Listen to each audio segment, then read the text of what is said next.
Hey, Trim Healthy Mamas. We are the Hartmans. I'm Allison, and this is Annalee. And we want to quickly show you how we keep up with kefir. Kefir has become a absolutely essential part of our life. And in January of 2020, we made a trip to Israel, actually with the amazing Serene Allison and family.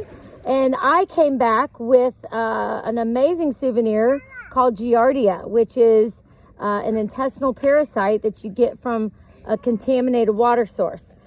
All that to say, long story short, but the only thing that I could find to get rid of it was a combination of taking ivermectin, and I started doing double fermented kefir. So I feel like it's such an amazing health benefit that I prioritize it. Even though we have 11 children and a crazy business and homeschool, we never miss a day without fixing our kefir. But thankfully, I have an awesome helper, Annalee, who is 8, and she can fix my kefir just about every day if I want her to. I actually like doing it, but she is my biggest helper, and we just thought it would be fun to show you kind of how we do it and the process that it takes. And I'm going to let her do it completely by herself so that you see how easy it can be. Even an 8-year-old can do it. So you could either teach one of your children how to do it, or you can just do it yourself. But for me, it has been a life-saving tool that I've used to rid myself of probably one of the biggest nightmares that I've gone through, which was Giardia. But then I also give it to my entire family. We put it in smoothies. I pour it over berries, add a little bit of stevia.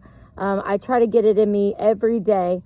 And I thought we were a very entrepreneurial family. And so I think my boys sell moringa trees.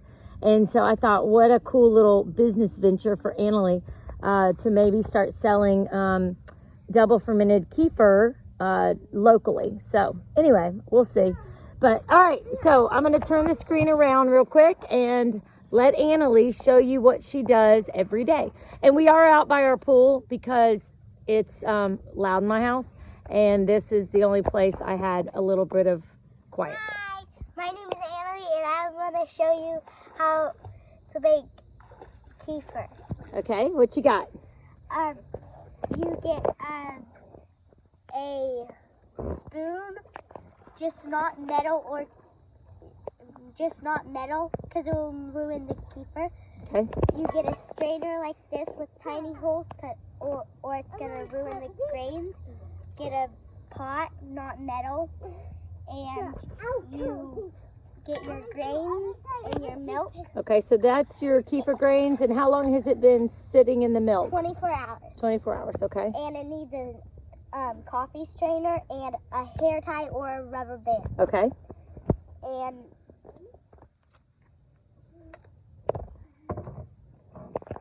you just... And where do you put that when you're fermenting it? Like, where does it sit? Just on the counter or in your cabinet. Okay. And you just put this in there. Ooh, that's a cool sound. So, what would you say the consistency? Go ahead and start straining it. But what would you say the consistency of a kefir grain is? You say like the ball of cottage cheese, maybe? Yeah, it's kind of like cottage cheese, but yeah. Okay. You just want to swipe at the side and go by the bottom because you don't want to break the grain. You don't want to destroy the grain. Yeah. So you're just kind of scraping along, and you're getting the kefir to come through. Right there. Okay.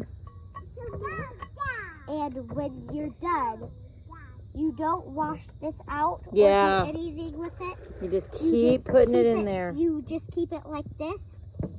And because all that good bacteria is ready to go for the next time. Okay. Can you go faster? Yep. Okay. How does... And you just put it That's all you're gonna strain it? I'd say go a little bit more. So you want to get all the kefir off of the, sometimes I just kind of bang it when I'm trying to go faster. Just knock it on the, yeah, there you go. Knock it on the, yeah. Annalee's a lot more patient than I am. I'm not very patient. Okay. So when you feel like you're down to just the grains, then you can go. Like up to Yeah. there. Yeah. Okay, that's good. And then you just put it right back in here. Yeah, without dumping any. Without dumping any. And you don't want any grains to dump in here. Yeah, you don't want to waste your grains, okay? Good deal. You want to go help her, Emily Kate? No? I'm good. Okay, she didn't want to help. And so, is there a particular time of day that you do this, or just about? If you start it at night, you do it the next night. Okay. So we started around after dinner, and then the next night we'll do it after dinner. Yeah. And what if you forget? Well, if we forget, we just put it back in the fridge. Yeah. So if you go on a trip or a vacation, you just put it in your fridge. Or you take it with you. Which we do a lot, huh? Yeah, if you ever go on a vacation with Serene and you don't bring your kefir grains, you're kind of a weirdo, right? Yep. Does Miss Serene always bring her kefir? Yep. And this time she put it in a water bottle. Yeah, because she was being a non-purist. Okay. Now we have this. Okay. I scraped everything out. Now I'm going to scrape the bottom of this. Yeah, just so we... has some good milk. Yeah, there's a fly. Get that fly out of there. Don't want any flies in our kefir.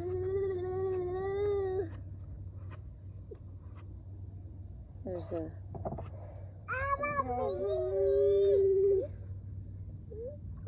Okay, good. So then you would go back inside and wash that. And then what are you going to do next? And then we'll just stir this. So that is called... Kefir. That's your kefir. But then is it ready to drink, or what are you going to do with it? I would put it in a kefir smoothie. Well, no. You forgot your one more step. You have to you want to double ferment it. We double ferment ours. You don't have to, but it's definitely better. So go ahead and put it in the next double fermenting jar. So you don't want to leave. And the reason that jar looks dirty is because we literally just made a smoothie, and that was our kefir jar from yesterday. How are you going to do that without spilling it? I can do this. Okay. No pressure here. Okay.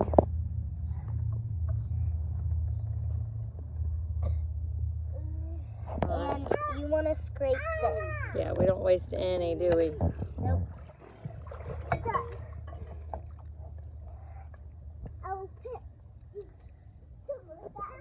Can you go a little faster?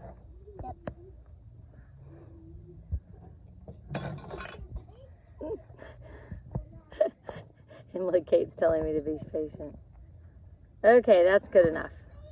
Okay. Awesome. Okay, so now we got that for later to wash. Now you want to put a lid. One more step. Okay. Oh, so you're sealing that lid. Yeah? Mm-hmm. Okay. And then that's going to go where? It's going to go on the counter with this. Okay. And you want milk. And how long are you going to leave this jar? 24 hours. Okay, 24 more hours, and then it's ready to and then use. You okay. Get and we don't use any fancy milk. We pretty much just use what we can. Hi. We can kind of use. Say hi. Hi. Okay, so we use whatever we can get our hands on. 2% or 1%. Okay. 2% or 1%. So if you can get your hands on raw cow's milk, that's always best. Hi. Hi. Hi. Okay, go back to the pool. Go back to swimming. And then you just fill it up. Fill it up to the top. Whoa, that might be a little too full. Yeah. What are you gonna do now? But yeah. Fill it up to like there. Yeah. We'll just pour a little bit out. Don't want to waste any grains, but it's better than ruining. And then I would give it a little stir, just so you get all your grains mixed in with all your milk. Good. I don't know. I think within time they're gonna all mix, but I always feel like I need to help them out a little bit, right? Okay, that's good. All right, now do your coffee filter. Now, where's my coffee? Oh dear. It might have gotten wet. It's okay. It just got wet from the milk. It'll dry. Oh, you got a good one? Way to be there to help her. Okay. So you get you just put a hair tie on it and then set it on your counter and the kefir out in your cabinet. Okay, so this is your kefir grains with milk. Again, you can use cow's milk, raw cow's milk. You can use store-bought milk. I won't really get into whether you want the low fat, 2% or whole milk. Basically, if you're trying to do an E, you're gonna want a lower fat milk, and I just kind of use whatever's convenient. I don't stress about it. And then this is your double fermented. So this will be ready tomorrow at this time to use. I would put it in a smoothie. I would pour it over berries. Some people, you can just drink it straight, add a little bit of stevia. It tastes like, I don't know, kind of like soury. Real kefir, like blueberry, like store-bought kefir. It doesn't taste like that though. It tastes really a lot stronger. It's way stronger and sour. Yeah, more sour. Okay. All right, sounds great. So this is how to make kefir with, what's your name again? Annalee. And you are how old? 8. Awesome. And what else you want to say? Make sure you use tiny holes. Yes, tiny holes, because we messed it up when we used, like, they were that big. Yeah, and we lost all of our grains. We had, like, this whole thing filled. And then we had, like, all of a sudden we had no grains. We had, like, no grains at all. Okay, and these you can get off Amazon. We actually got ours from Miss Katie McReynolds, didn't we? Yep. Yep. All right, so and milk. Yep. So get yourself some grains and start some kefir. All right. And you get the grains from Miss Allison. Serene. Yes. Allison. Call Serene Allison and tell her that Allison Hartman said to give you some grains. Right. Yep.